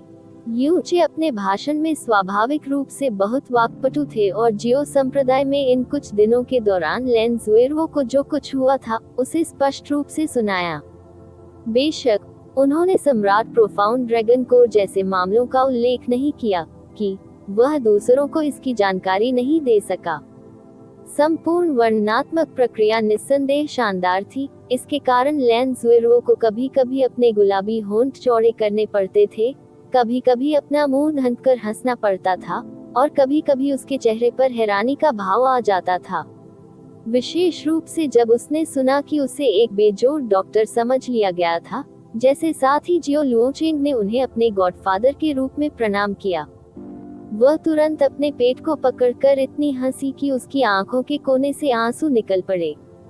पूरे समय ऐसा लग रहा था जैसे वह भूल गई थी कि वे इस समय एक खतरनाक स्थिति में थे। 2 घंटे बीते, 4 घंटे बीते, आसमान में पहले ही अंधेरा छा चुका था। जैसे ही 4 घंटे और सैकड़ों किलोमीटर हवा की तेज आवाज में गुजरे, यूचे और लैंजुएरो के कान बहरे होने के करीब थे। उन्हें पहले से ही नहीं पता था कि वे वर्तमान में कहां स्थित हैं। हर बार जब उन्होंने अनगिनत बार अपना सिर पीछे घुमाया, तब भी वे हर बार ब्लैक हॉक की छाया को स्पष्ट रूप से देख सकते थे। ये तो बुरा हुआ, उन्होंने लगभग पकड़ लिया है। छोटी बर्फ, थोड़ा तेज उड़ो। छोटी बर्फ। युनचे ने अपना सिर घुमाया और ये देखकर चौंक गया कि उनके पीछे भयंकर तूफान हॉक 1000 मीटर से 300 मीटर से भी कम दूरी पर बंद हो गया था। विशाल स्नो ईगल की पीठ पर बैठकर युनचे को स्पष्ट रूप से उसके शरीर में ऐंठन महसूस हुई। एक सच्चे गहरे जानवर के लिए 4 घंटे तक पूरी ताकत से उड़ान भरना पहले से ही लगभग चमत्कारी था। यदि ये लैंजुएरो का अनुबंधित गहरा जानवर नहीं होता और लैंजुएरो के प्रति पूर्ण वफादारी रखता, तो इस हद तक कायम रहना असंभव होता। फिर भी फियर्स टॉम हॉक का रैंक लाभ इस समय स्पष्ट रूप से प्रदर्शित किया गया था। इसकी उड़ान की गति में बमुश्किल ही गिरावट का कोई संकेत था। कभी कभार उससे आने वाली बाज की चीख ऊर्जा से भरी होती थी और स्वर्ग और पृथ्वी तक गूंजती थी। वरिष्ठ बहन, अब और जबरदस्ती मत करो। इसकी ताकत पहले ही खत्म हो चुकी है और अगर ऐसा ही चलता रहा तो इसका जीवन काल सीधे तौर पर खराब हो जाएगा। विशाल स्नो ईगल के स्वामी के रूप में लैंजुएरो ने इसकी वर्तमान स्थिति को ऊंचे से बेहतर समझा। उसने अपने होंठ भींच लिए और अपनी दोनों मुट्ठियां कसकर पकड़ ली। विशालकाय स्नो ईगल के शरीर की ऐंठन अधिक से अधिक गंभीर हो गई, यहाँ तक कि उसकी मुद्रा भी अब स्थिर नहीं रही। वह लड़खड़ाने और हिलने लगा और उसकी गति और भी अधिक धीमी हो गई। उनके पीछे भयंकर तूफान हॉक ने धीरे धीरे दूरी कम कर दी और इस समय उनके पीछे से एक भयानक आवाज आई, छोटे कमीने, वास्तव में इस डैडी को इतने लंबे समय तक पीछा करने के लिए मजबूर करो। इस बार देखते हैं आप और कहां दौड़ सकते हैं। युनचे अचानक पलटा और अब उसे पता चला कि भयंकर तूफान ईगल पहले ही 100 मीटर के भीतर आ चुका था। भयंकर तूफान हॉक की पूरी उपस्थिति, साथ ही उसकी पीठ पर खड़ा छाया स्पष्ट दृश्य में था। ये निस्संदेह जियोसेहे था। वरिष्ठ बहन, लिटिल स्नो को तुरंत नीचे की ओर उड़ने दे, हमें तैयारी करनी चाहिए। जैसे ही ऊंचे आधा बोला, वह अचानक रुक गया, क्योंकि उस पहले पल में उसके पीछे से एक बेहद खतरनाक एहसास आया था।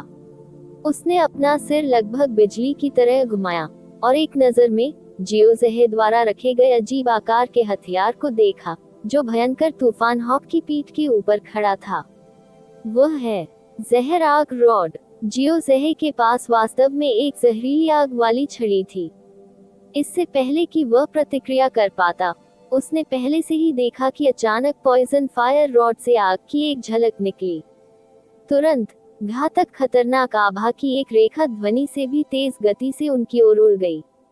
इसे मूल रूप से युनचे की ओर उड़ना था, लेकिन तेज वायु प्रवाह के कारण इसमें थोड़ी सी गिरावट आई और यह सीधे लैंजुएरो की छाती की ओर उड़ गया। बड़ी बहन सावधान। लैंजुएरो, जो अभी भी अपना सिर इधर उधर घुमा रही थी, उसने घातक खतरे के करीब आने का बिल्कुल भी ध्यान नहीं दिया। जब उसने आखिरकार इस पर ध्यान दिया, तो वह समय पर बिल्कुल भी प्रतिक्रिया नहीं कर सकी। उसकी बढ़ी हुई पुतलियों में एक गहरा काला रंग वस्तु उत्तरोत्तर निकट होती गई और ठीक उसके बाद युनचे के शरीर ने उसे मजबूती से अवरुद्ध कर दिया था, जो उसके सामने झपटा था। पूफ! युनचे के कंधे पर एक बड़ा छेद खुल गया और हर जगह खून बिखर गया। भले ही उन्होंने किसी भी महत्वपूर्ण चीज से परहेज किया, फिर भी उन्होंने पॉइजन फायर रॉड की शक्ति को कम आंका। जैसे ही उस पर पॉइजन फायर रॉड का प्रहार हुआ, उसने लगभग ग्रिम रीपर की भयानक गड़गड़ाहट सुनी थी। Junior brother you. लैंजुएरो का शरीर अपनी जगह पर जम गया। केवल जब उसने युनचे का कंधा देखा, जो तुरंत खून से लाल हो गया था, तब उसने अंततः एक भयभीत चीख निकाली और घबराकर उसके शरीर को संभाला, जो धीरे धीरे गिर रहा था। बड़ी बहन, वह घाव के गंभीर दर्द को सहन कर सकता था, लेकिन भारी गोली के कारण उसका दिमाग बिखर गया और उसे ऐसा महसूस हुआ मानो वह खुद को सहारा देने में असमर्थ है। भयानक चेहरे के साथ उसने अपनी जीभ की नोकों को काटते हुए कठिनाई से कहा, वह है पॉइजन फायर रॉड, इसमें तीव्र जहर है। यदि मारा जाए तो अपरिहार्य मृत्यु। मुझे पकड़ लो और नीचे कूदो। नीचे कूदते हुए हम मर सकते हैं, लेकिन अगर हम नहीं कूदेंगे तो हम निश्चित रूप से मर जाएंगे। तीव्र विष। यूचे के खून से सने और कटे हुए कंधे को देखकर लेंजुएरो का दिल बुरी तरह कांप उठा। उसने धुंधली आंखों से सिर हिलाया और यूचे के शरीर को कसकर गले लगाया। बहुत अच्छा, चलो कूदें। इस समय यूचे के सामने, जिसने अपनी जान देकर उसके लिए रास्ता रोक दिया था, कुछ हजार मीटर की ऊंचाई का सामना करने पर भी उसने आंख मूंदकर उसका अनुसरण करना चुना। उसने यूचे को गले लगाया और विशाल स्नो ईगल की पीठ पर खड़ी हो गई। नीचे की विशाल भूमि को देखते हुए वह धीरे से फुसफुसाई, छोटी बर्फ, तुमने कड़ी मेहनत की है, वापस आओ और अच्छे से आराम करो। जैसे ही उसकी आवाज धीमी हुई, उसके हाथ पर निशान उभर आया। एक लंबे रोने के साथ विशाल स्नो ईगल का विशाल शरीर सफेद रोशनी में गायब हो गया। यूचे और लेंजुएरो के शरीर भी सीधे नीचे गिर गए, क्योंकि वे अपने नीचे विशाल अज्ञात की ओर गिर रहे थे। देवताओं के विरुद्ध अध्याय 100 पतन। आप ऑडियो बुक्स 108 देख रहे हैं। धोखेबाजों से सावधान रहें। अध्याय 100 पतन। जब यूचे और लेंजुएरो अचानक इस तरह नीचे कूद गए तो जियोजेहे को अप्रत्याशित रूप से पकड़ लिया गया। जब तक उसने भयंकर तूफान हॉक को रोका, तब तक वह उनकी छाया नहीं देख सका। वे पागल होंगे। भले ही यह मैं था, अगर मैं इतनी ऊंचाई से नीचे कूदूंगा तो टुकड़े टुकड़े हो जाऊंगा। लेकिन उस लड़के को पॉइजन फायर रॉड से मारा गया था, इसलिए वह पहले ही मरने के लिए अभिशप्त है। नीचे की जमीन जंगल का एक विशाल क्षेत्र प्रतीत हो रही थी। शांत वातावरण में खतरे का आभास व्याप्त हो गया।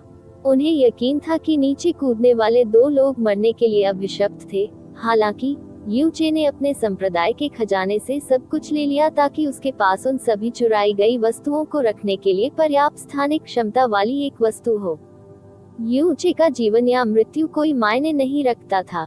जो अधिक महत्वपूर्ण था वह उसके संप्रदाय के खजाने को खोजना था। सबसे तेज गति से जियोजेहे सीधे नीचे गिर गया।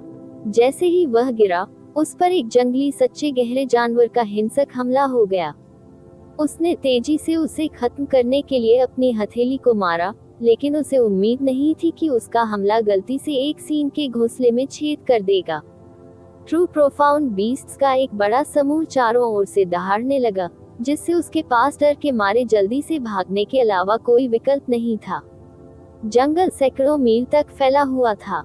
4 घंटे से अधिक समय तक जियोजेहे ने बिना सिर वाली मक्खी की तरह खोज की। फिर भी लगातार खोजने के बाद भी जब तक आसमान पूरी तरह से अंधेरा नहीं हो गया, तब तक उन्हें उनकी मौजूदगी का जरा भी निशान नहीं मिला। यहाँ जानवरों की आबादी अप्रत्याशित रूप से घनी थी और उनमें से अधिकांश का स्वभाव बेहद हिंसक था। केवल 4 घंटे की खोज के बावजूद वह पहले ही दर्जनों हमलों का सामना कर चुका था। उनमें एक निम्न स्तर का पृथ्वी गहन क्षेत्र का गहन जानवर भी शामिल था। भले ही वह अपने भयंकर तूफान हॉक पर भरोसा करके भागने में कामयाब रहा, फिर भी उसका पूरा शरीर ठंडे पसीने की परत से ढका हुआ था। इस क्षेत्र के आक्रामक गहरे जानवर असामान्य रूप से घने थे। इन आक्रामक जानवरों को यूचे की लाश को निगलने में काफी समय बीत चुका था, जब तक कि एक भी कण नहीं बचा जिससे उसे ढूंढना असंभव हो जाता। जैसा कि उसने यहाँ सोचा था, निराशा से भरे पेट के बावजूद जियोजेहे के पास अपनी खोज छोड़ने के अलावा कोई विकल्प नहीं था, क्योंकि उसने भयंकर तूफान हॉक को न्यू मून सिटी की दिशा में आगे बढ़ाया। यूचे के लिए लेंजुएरो को उसे गले लगाने और एक साथ नीचे कूदने की अनुमति देना निश्चित रूप से हताशा से लिया गया विकल्प नहीं था। इसके बजाय ऐसा इसलिए था क्योंकि यदि वे ऐसा नहीं करते तो वे निश्चित रूप से जियोजेहे के हाथों मर जाते। लेकिन अगर वे कूदते तो अवश्य बच जाते, क्योंकि वहां जैस्मिन थी। क्या तुम पागल हो? यूचे की हरकत से जैस्मिन को बड़ा झटका लगा। जैसे ही उसका शरीर तेजी से नीचे की ओर झुका, दूसरा नर्म और गर्म शरीर मजबूती से उसे गले लगा रहा था। हालांकि उसके पास इस तरह की अद्भुत अनुभूति का आनंद लेने का समय नहीं था। उसने अपना बायां हाथ उठाया और उसकी हथेली की कोमल पकड़ में 7 अलग अलग प्रकार की औषधीय जड़ी बूटियां तुरंत प्रकट हो गईं। उनकी हल्की पकड़ के तहत 7 औषधीय जड़ी बूटियां स्काई पॉइजन पल द्वारा परिष्कृत होने के बाद एक गोली में बदल गईं। फिर उसने जोर लगाकर औषधीय गोली अपने मुंह में ठूंस ली और उसे जोर से निगल लिया। उसके बाद उसने आखिरकार जल्दी से जैस्मीन से कहा, जैस्मीन, तुम्हें मुझे बचाने की कोशिश नहीं करनी चाहिए, वरना तुम मर जाओगे। अभी के लिए मुझे अपनी शक्ति का एक हिस्सा उधार देने का प्रयास करें। मेरे लिए प्रोफाउंड फ्लोटिंग तकनीक का उपयोग करने के लिए पर्याप्त है। फ्लेम ड्रैगन को मारने के बाद जैस्मीन के शरीर में मौजूद शक्तिशाली जहर ने उसे 3 महीने तक अपनी शक्तियों का उपयोग करने में असमर्थ बना दिया। हालांकि अगर उसकी शक्ति का एक छोटा सा हिस्सा यूचे को व्यक्तिगत रूप से जारी किए बिना उधार दिया गया था, तो रिबाउंड प्रभाव निश्चित रूप से काफी कम हो जाएगा।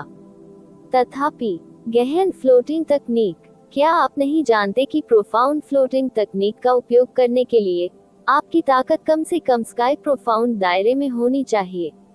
आपके वर्तमान शरीर के साथ इस स्काई प्रोफाउंड क्षमता का सामना करना आपके लिए कैसे संभव हो सकता है? यदि यह गलत हो जाता है, तो सक्रियता के कुछ ही क्षणों के भीतर आपकी गहरी नसें तुरंत फट जाएंगी। मत भूलो, मेरी वर्तमान गहरी नसें दुष्ट भगवान की गहरी नसें हैं। मेरा मानना है कि वे इतनी आसानी से नष्ट नहीं होंगे। इसके अलावा मुझे इसे लंबे समय तक उपयोग करने की आवश्यकता नहीं है। जमीन पर उतरने से ठीक पहले के कुछ सेकंड ही काफी हैं। उसके कान के पास हवा की आवाज और भी तीव्र होती जा रही थी। उनके नीचे के दृश्यों का दृश्य भी तेजी से बड़ा हो गया। लेंजुएरो की आंखें कसकर बंद हो गईं क्योंकि युनचे को पकड़ते समय उसकी बाहें अवचेतन रूप से कड़ी हो गईं। यह न केवल उसकी सुरक्षा के लिए था, बल्कि अवचेतन भय के कारण भी था। लेकिन उसकी चेतना शिथिल हो गई। युनचे ने दृढ़ता से अपनी आंखें खुली रखी और अपने नीचे के दृश्य पर ध्यान केंद्रित किया। उसके पैरों के नीचे हमला करने वाली हवा का दबाव स्पष्ट रूप से बदल गया, जिसका मतलब था कि वह पहले से ही पृथ्वी की सतह के बहुत करीब था। कुछ ही सांसों में वे भयंकर रूप से जमीन पर पटक देंगे। चमेली, उसके मन में चिल्लाए गए नारे के बाद एक अतुलनीय रूप से बड़ी शक्ति उसकी गहरी नसों में बेतहाशा भरने लगी। यह एक बहुत बड़ी शक्ति थी जिसने उसे महसूस कराया कि वह अंतरिक्ष को नियंत्रित कर सकता है, और यहाँ तक कि इतनी शक्तिशाली ताकत जो तुरंत विस्फोट कर सकती है उसकी गहरी नसें। युनचे ने अपनी आंखें चौड़ी की और उसकी आंखें तुरंत तेज हो गईं। उन्होंने बिना किसी हिचकिचाहट के इस गहन शक्ति को जारी करना शुरू कर दिया। एक हिस्से को नीचे हवा की धारा के विरुद्ध भेजा गया था और दूसरे हिस्से को उसके शरीर के आसपास के क्षेत्र की रक्षा के लिए बनाया गया था। अचानक, जैसे कि उन्हें किसी चीज ने पकड़ लिया हो, उसकी और लेंजुएरो की गिरने की गति बहुत कम हो गई। ये और अधिक धीमा होता गया, लेकिन समय की इन छोटी सांसों के लिए, यहाँ तक कि स्काई प्रोफाउंड दायरे की शक्ति के लिए भी, इतनी अधिक गिरती ताकत को पूरी तरह से नकारना मौलिक रूप से असंभव था। जमीन पर गिरने से ठीक पहले उनकी गिरने की गति अभी भी काफी तेज थी।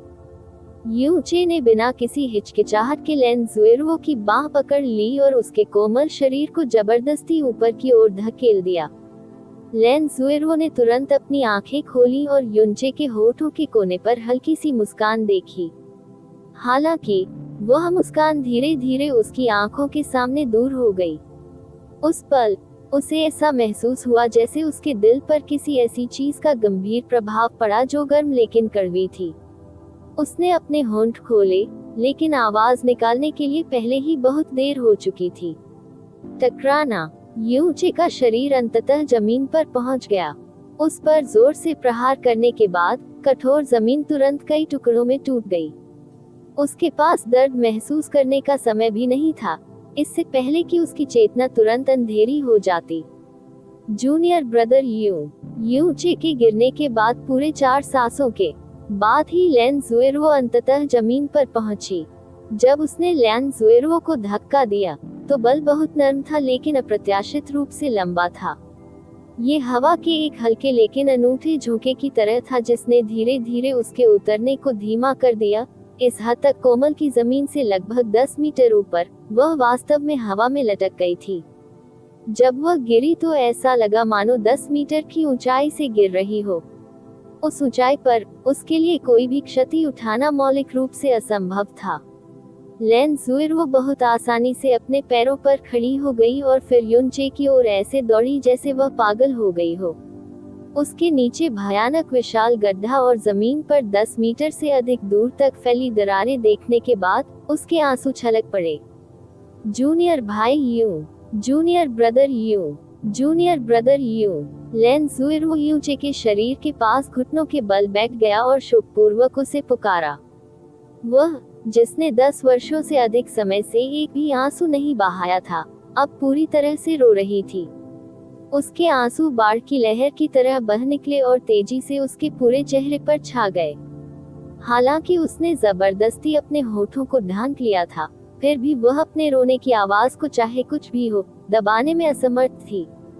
उसने किनवयू को पहले ही बता दिया था कि युनचे एक ऐसा व्यक्ति होगा जो सम्मान और दोस्ती को बहुत महत्व देगा। यदि कठिन समय में उसकी मदद की गई तो वह उस एहसान का बदला अवश्य चुकाएगा। कम से कम वह समय आने पर उसके अनुरोध को अस्वीकार नहीं करेगा। जियो संप्रदाय के बाहरी संप्रदाय के सामने उसने वास्तव में जियोजेहे के पीछा से भागने के लिए अपने अनुबंधित आत्मा जानवर का उपयोग करके उसे बचाया। हालांकि उसने कभी अनुमान नहीं लगाया था कि वह एहसान का बदला इतने भावुक और निर्णायक तरीके से देगा कि वह लगातार 2 बार अपने शरीर और जीवन का उपयोग करके उसकी रक्षा करेगा। इस दुनिया में ऐसे कई लोग थे जो उसके लिए अच्छे थे और ऐसे भी कई लोग थे जो उसे खुश करने के लिए बेताब थे। लेकिन अपनी युवावस्था से लेकर वयस्क होने तक उसने काफी निर्दयता देखी थी, काफी जिद और हृदयहीनता देखी थी, मधुर शब्दों और भयावह महत्वाकांक्षा के भीतर काफी ब्लेड देखे थे। उनमें उसके सबसे करीबी परिवार के सदस्य भी शामिल थे। वह बार बार हतोत्साहित होती रही, कुछ बार लगभग निराशा की हद तक। अन्यथा वह आशा की थोड़ी सी भी तलाश पाने के लिए 2 साल के भीतर 7 गहन महलों में घूमने के लिए घर नहीं छोड़ती। दूसरों के प्रति उसका स्नेहपूर्ण और सौम्य व्यवहार उसके स्वभाव के कारण था। लेकिन वह जिसने बहुत अधिक कष्ट सहा था, उदासीनता और आघात ने कभी भी अपना दिल किसी के सामने नहीं खोला था। हर बार जब वह लोगों से बात करती और हंसती थी तो उसके दिल के अंदर की बातें वास्तव में हजारों मील दूर थीं। उसने कभी सोचा भी नहीं होगा कि इस दुनिया में एक ऐसा व्यक्ति भी होगा जो उसके सबसे खतरनाक समय में भी उसकी रक्षा के लिए अपनी जान देने को तैयार होगा। कम से कम उसका परिवार ऐसा नहीं करेगा, और न ही वे लोग जिन्होंने उसकी चापलूसी की और उसे खुश करने का प्रयास किया। लेकिन युनचे, इस छोटे कनिष्ठ जिसे उसने ढूंढने का प्रयास किया, ने उसके दिल की गहराइयों को झकझोर कर रख दिया। उसके आंसू बारिश की तरह गिरने लगे। उसने उसे जीवन में पहली बार यह भी समझाया कि इस दुनिया में वास्तव में एक ऐसा व्यक्ति मौजूद है जो अपने जीवन का उपयोग करके उसकी रक्षा करने को तैयार होगा। और इसके अलावा 2 बार।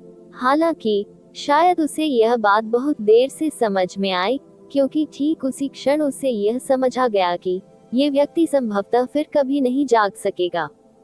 ऐसा भयानक पतन किसी ऐसे व्यक्ति के लिए बिल्कुल असंभव था जिसके पास इसे सहने के लिए केवल नेसेंट प्रोफाउंड रियलिज्म की गहन शक्ति थी। एकमात्र परिणाम मृत्यु थी। लैन ज़ुएरो का दिल भयानक दर्द से टूट गया था और उसके आंसुओं ने उसकी दृष्टि को पूरी तरह से धुंधला कर दिया था। अपनी परेशानी में उसने इस बात पर ध्यान नहीं दिया कि यद्यपि युनचे के प्रभाव से इतना बड़ा गड्ढा हो गया और जमीन पर इतनी सारी दरारें पड़ गईं, लेकिन वास्तव में उसके शरीर के नीचे जमा खून का कोई निशान नहीं था। उसके रोने के बीच अचानक उसे अपनी हथेली में एक गर्म स्पर्श महसूस हुआ। उस पल में मानो उसे बिजली का झटका लगा हो।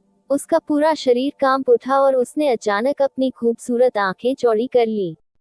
अपनी अभी भी धुंधली दृष्टि से उसने युनचे को धीरे धीरे अपनी आंखें खोलते हुए देखा। क्योंकि वह बहुत बुरी तरह रोई थी। उसका चेहरा रोने से पूरी तरह खराब हो गया था, लेकिन उसने उसकी ओर देखा और धीरे से मुस्कुराया। उसके हाथ बिल्कुल उसकी हथेली पर टिके हुए थे, जिससे उसे पता चल रहा था कि वह मरा नहीं है। जूनियर ब्रदर यून लेन जुएर्वो को अचानक ऐसा महसूस हुआ मानो वह अचानक नरक छोड़कर स्वर्ग में प्रवेश कर गई हो। इतने बड़े आश्चर्य के कारण उसकी आवाज भी अस्पष्ट हो गई। आप ठीक हैं? मूल रूप से मैं मर गया था। यू चे ने अपने होठों को थोड़ा सा हिलाया और कर्कश और कमजोर आवाज में बोला, लेकिन उसके होठों के कोने पर हल्की सी मुस्कुराहट में उसकी सामान्य झलक में कोई कमी नहीं थी।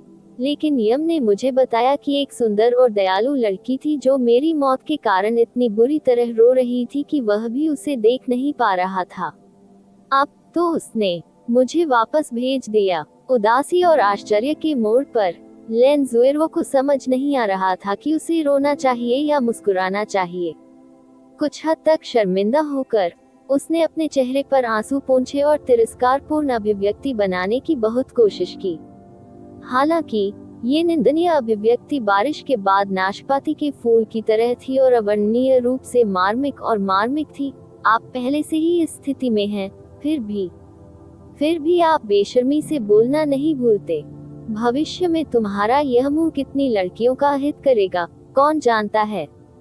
हे यू चे हंसे।